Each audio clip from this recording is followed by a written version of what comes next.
This video, we're going to address something that gets asked of us all the time, is what our opinion is about our loved ones across the veil getting to meet or know our babies before they're born here. I'm going to start with our own personal story. Kenadie, our daughter, passed away when she was 10 years old.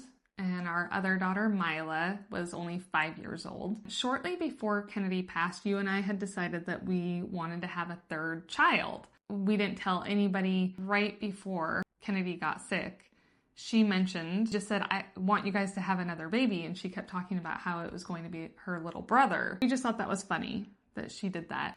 And right after that, she got sick. And we lost her a month later. And in that last month, something that comforted her was talking about her little brother. She was just obsessed. After she passed, we had to make a decision if it was right for our family and for us if we wanted to keep trying for another child, and we eventually decided that we did.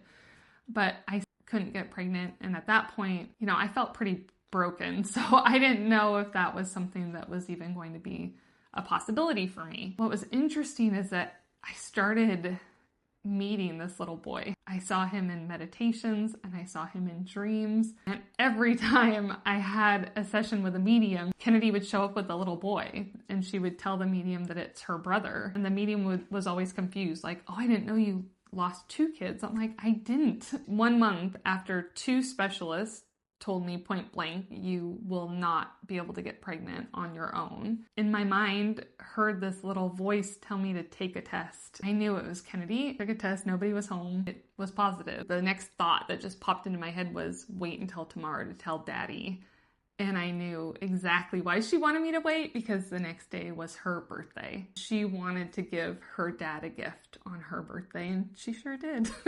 With all of that, you would think that I would have been very comforted knowing that Kenadie and our future son had a beautiful relationship for years. But all of a sudden, I just got this overwhelming sadness come over me because I wasn't going to get to see her hold him.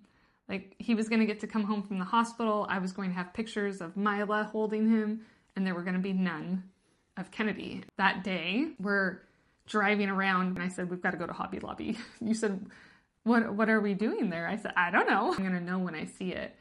And I turn the corner and I see this picture in front of me. And it's a brown-haired angel holding a baby.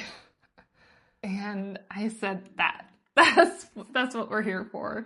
And it was just Kenadie's way of reminding me that of course she has held him.